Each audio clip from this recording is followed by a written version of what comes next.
Hi, this is Carol Hargrave on behalf of Sprucedale and Providence United Churches. And today I am keeping in touch with some of the members. However, today Carol has asked me if I would reach out to Lynn Belbeck since we are this Sunday having a service about the Canadian Food Grains organization. So we're going to talk about what Sprucedale did with Providence, with the Faith in Action group in 2019, and how we helped out the Canadian Food Grain Charity and what we did for them. So we're going to go back to the best event happened at the church was the Chairs for Charity. So I'm asking Lynn, who was the chairperson, to give me some insight of what we did all through the year, really, about hunger.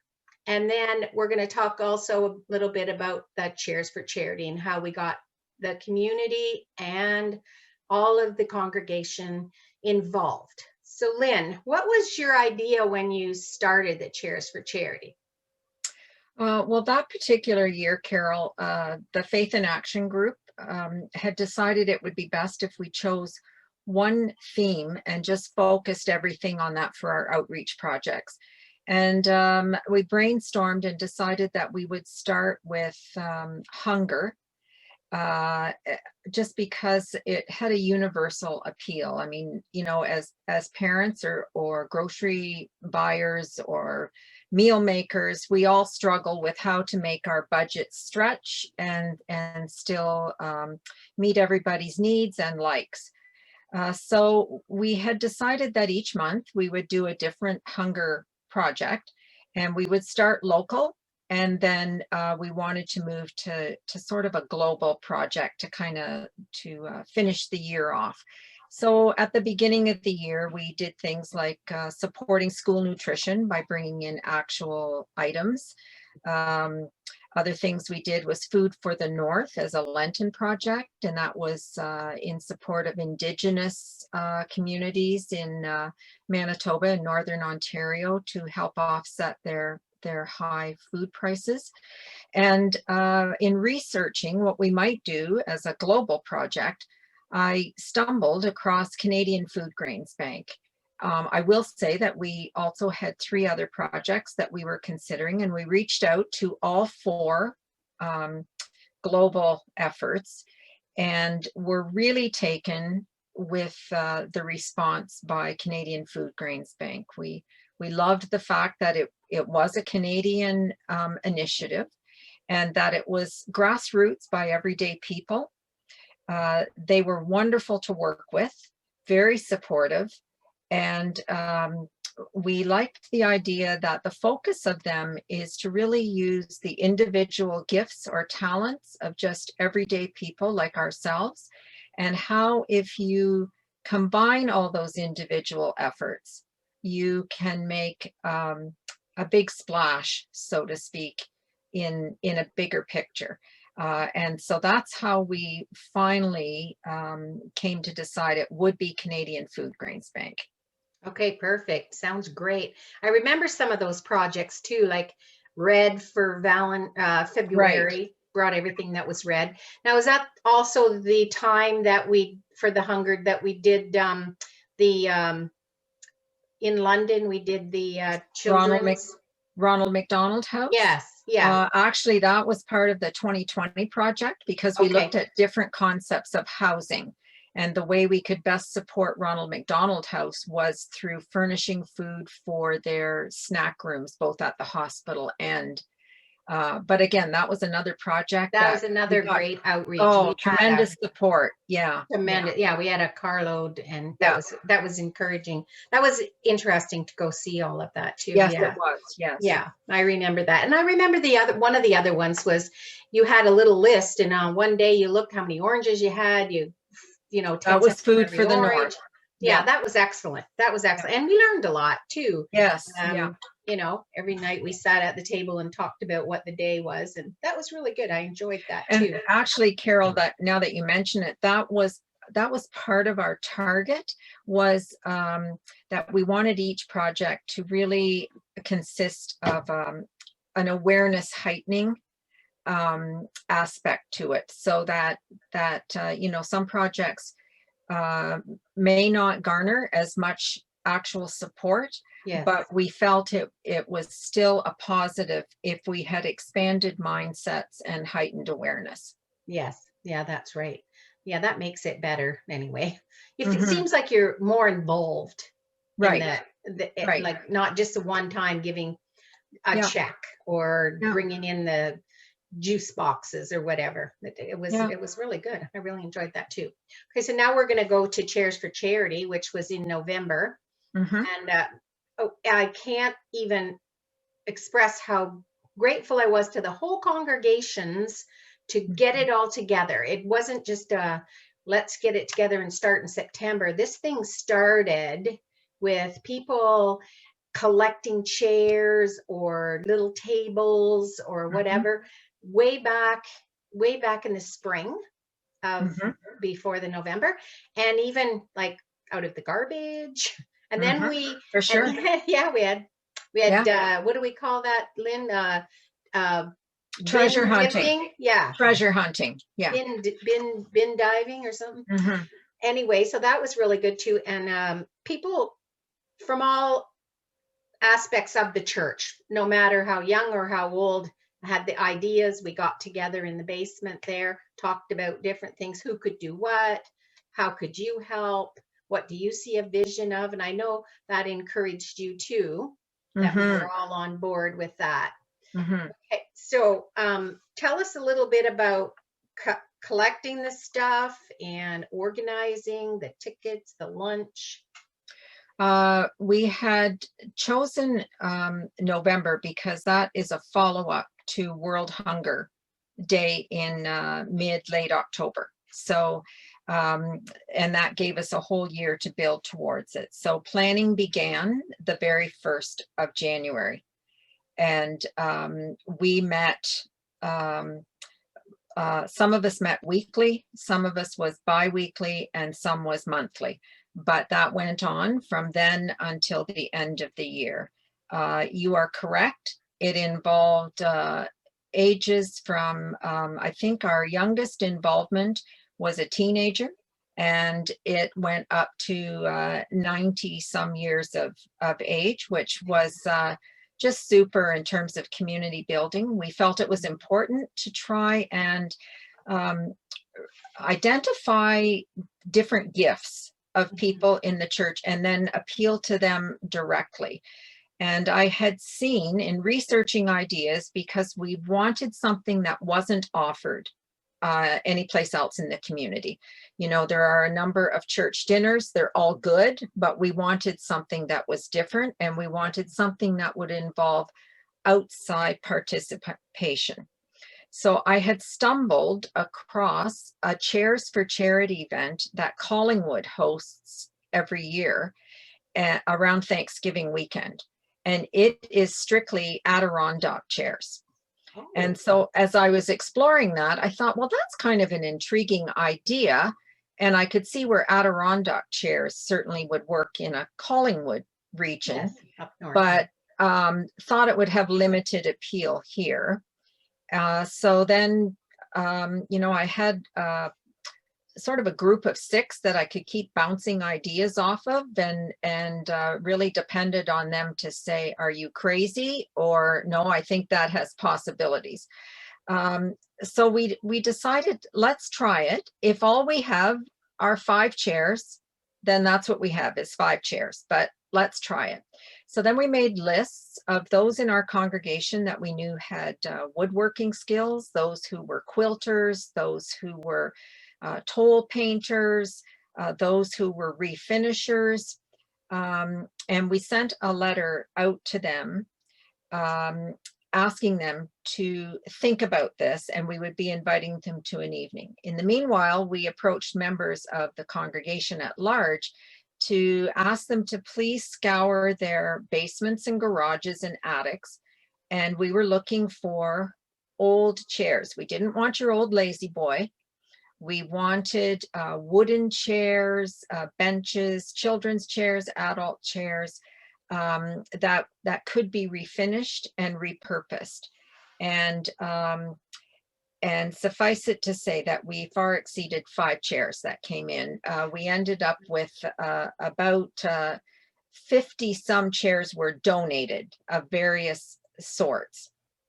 And we just put them on display in the basement, invited the group we had targeted before to an evening. We explained what we were thinking of doing, showed them some, you know, example pictures. That's not what we were looking for, but just to give them some ideas, and then invited them to go downstairs and just look at this stuff and see if their creativity was sparked at all. And I do have to say that for me, throughout this process, there were a number of moments that I would describe as holy moments, and that was one of them.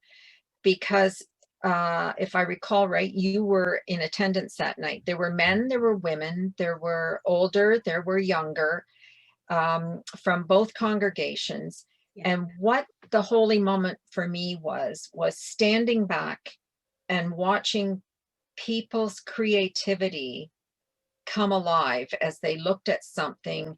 I had one member come up to me and say, you know, I've not been inspired to do anything like this for a long, long time, but I really have my eye on that particular chair. And their eyes just lighting up, and you could see that creativity growing. And I think that through the process, what went with that was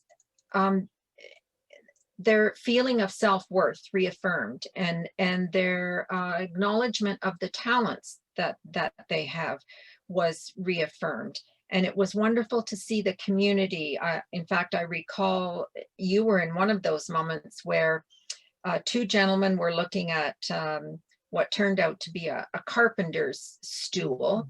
Mm-hmm. And the one said, you know what you could do with that? And the other one goes, yes. And then you know what you could do with it. And then they turned and said, and you could add, you know, painting to it. And it was just great to see how people were connecting with one another. We had a gentleman that did upholstery as a hobby, and we had hoped he would take on one little stool. And I mean, by the end of it, he just became an upholstering machine, and just couldn't wait for the next, and did a beautiful job. So that was great. We had really, really good responses. We ended up with 45 chairs or benches of one sort or another that all had been donated and then repurposed, reupholstered, quilted, painted, refinished. You know, one person could toll paint but not refinish, so another gentleman did the refinishing part and then passed it over to the next person. So it was a team effort in that sense. Yeah, we had people making pillows.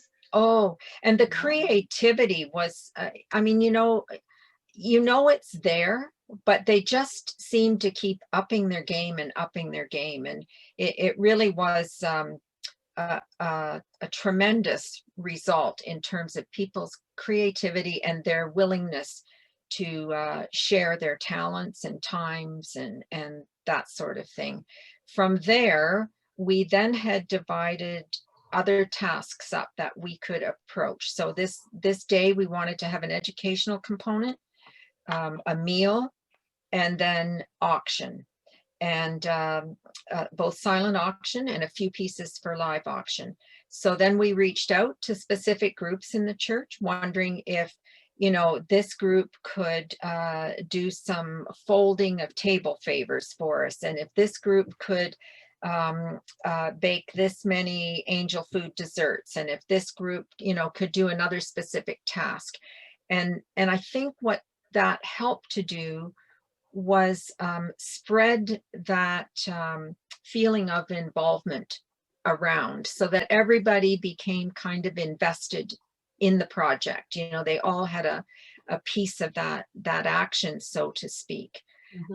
We had good response that way, even if the only thing you did was contribute towards the items we had asked to for table centerpieces. That became, you know, cups and saucers and Yeah. that kind of thing. Mhm. And heaven knows, I think one of the most common comments I got with that is, they've been sitting in my cupboard. I did not know what to do with them, but I just didn't want to throw them out. I'm so happy that, you know, it's going to be Yeah, used for something like that. that's So, right. so that was great too. Yeah. And then lining up speakers, which I can certainly tell you was a learning experience. Very difficult to get speakers that are friendly towards a nonprofit group, unless you're a huge corporation. Oh, yes. Because a few of the charities that we had reached out to, yes, they would provide a speaker, but it was $7,000. Okay. And it defeats the purpose of the event. Right, right. Right. Okay. But again, Canadian Food Grains Bank was amazing that way. Yes, she was a wonderful lady. She was, wasn't she? Yes, Yeah. yes. Yeah. I'm fortunate you had her back for supper. I got to join in that. She was very educational, but very down to earth, like just Very like down to us. earth. Yeah. Yeah. Definitely Very nice. richer for having spent an evening with her. Oh, for sure. Oh, for sure. Yeah. Opened up your eyes to some of the world, That's right. not just the Chatham stuff that's happening or Right. in Canada, but Right. all around the world. So that was really wonderful too. Right. Okay. So that turned out to be a good event. Now we had pretty good support from the city. We had amazing support. We tracked, we tracked ticket sales, and we tracked purchases. And the majority of the finished products were bought from outside our four walls, which to me is a bonus, because you've already invested in time and the actual materials and talents and so on. And the other thing that does is it takes that story out beyond the four walls. Exactly. Exactly. Yeah. And I know because I purchased a chair and table, so I was Yes. very, very happy. I even stood by it at the end so nobody else could Right. outbid me. Last 2 Right. minutes, I said, "Get out of here! I want this." I've been waiting all day for that. Anyway, and we had baskets too. Yes, we added, in the past, we have done our Crafters Festival, and the baskets were monsters that we created.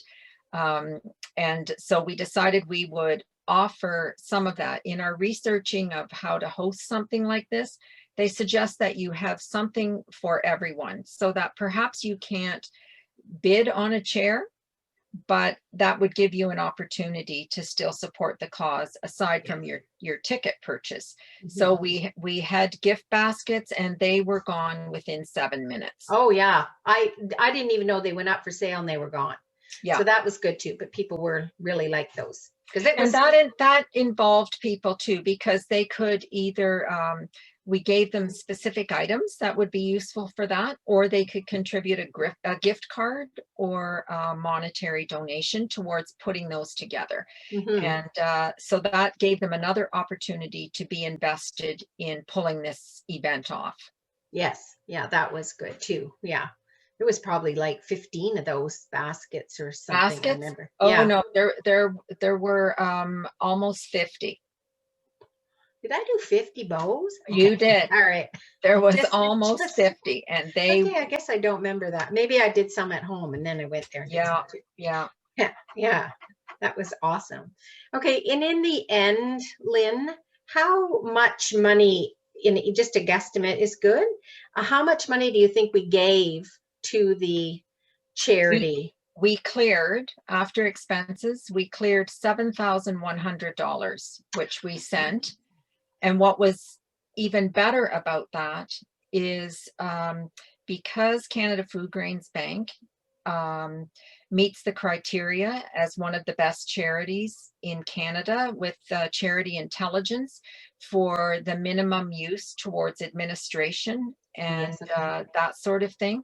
The government matched our donation by 4. Oh, times 4? Times 4. Wow. Yeah. Gee, that's a lot of money. That's a lot of money. That's very close to $30,000. Yes. Well, that's wonderful. Isn't Wow. that I didn't great? realize the government did it, pitched Yes. in on that too. Okay, Yeah. that's really lovely. And I think it was used towards, was it used towards water?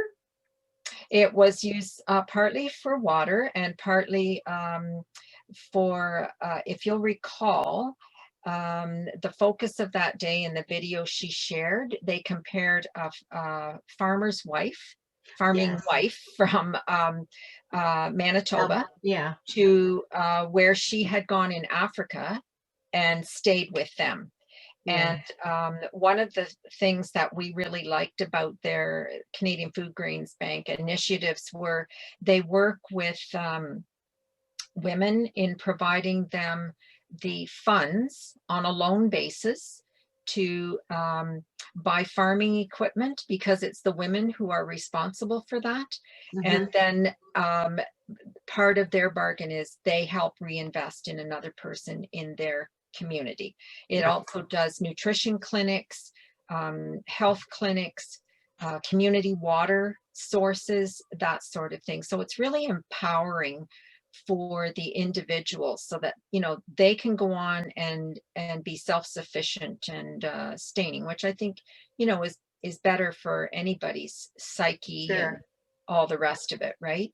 Yeah, It and we makes didn't want to pigeonhole it to one specific thing. With a lot of these organizations, including some of the United Church projects, if all the donations go to that and they get too many, and then there's others that don't have any. So we had kept it so a broader scope of, here's a list of things we would be really pleased if it could go to, but please within that list, send it to where you feel there is the most pressing need. right, right. Yeah, that's right. Okay, that's good because sometimes the charity takes more of the money than like Yes, the administrative part. We don't, absolutely. give to a Yeah, lot of that, so we don't yeah, like that part. yeah. Okay, well, I think I'm so proud to be a member of Sprucedale and Providence that we did this. And I know Yes, that when we get back to church at some time, hopefully in the fall or the first of sure. next year, Yeah. then we can take on another one of these eye-opening projects and learn from that too.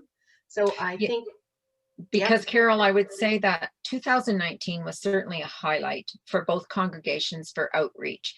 But I'm also, I was really pleased to see that 2020, when that unwanted guest of COVID came visiting and has yes, refused to leave right now, mhm, um, uh, outreach was going to be a harder sell. yes, But with the focus on housing and a different project every month, by virtual heightening of awareness, right? mhm, And then mhm, invitations to support that financially, the congregations hung in there. And while it was less than 2019, which I would anticipate because yes, of the yes, circumstances, they continued to support outreach projects, although the theme was for housing last year. Um, so we'll see, now they've done hunger, they've done housing. We had looked at other topics, would be education or environment or health. So we'll see what awaits for the next project. yes, when we can get back. Mm-hmm. Okay. Yep. So I'm just going to thank you so much, Lynn, for all the information. And I know that it reminded me of all the things that we did and how proud I was to be part of that. Mm-hmm. And I've also, for Faith in Action, been doing these In Touches, which is outreaching to our own community. But today I'm going to say goodbye for just a little while. I'm going to take a pause and hopefully we will be back at church in September. So take care, have a great summer. And my thing is stay positive and test negative. And Carol, just before you sign off, on behalf of the congregations, I would sure like to thank you. I can't imagine how much time you have spent lining up people and then working around all the technical glitches, which Oh, again yes. happened today before we started this. Yes. So learning curve for all of us, but you've been very patient with the rest of us and guiding us through. And I know that it's a feature that people have looked forward to every week, because sometimes they'll call me and say, there wasn't one today. Like, I zipped right through to see who was going to be on, and there wasn't one today. So I know that you probably don't hear that, but it was certainly, I think, one of those tools that helped everybody else get through a year of being apart. So thank you. Thanks. Well, thanks, Lynn. I appreciate that. I've enjoyed it, but I'm ready for a little rest from it. And I'll pick up and do something else later. All right. So take care, everybody.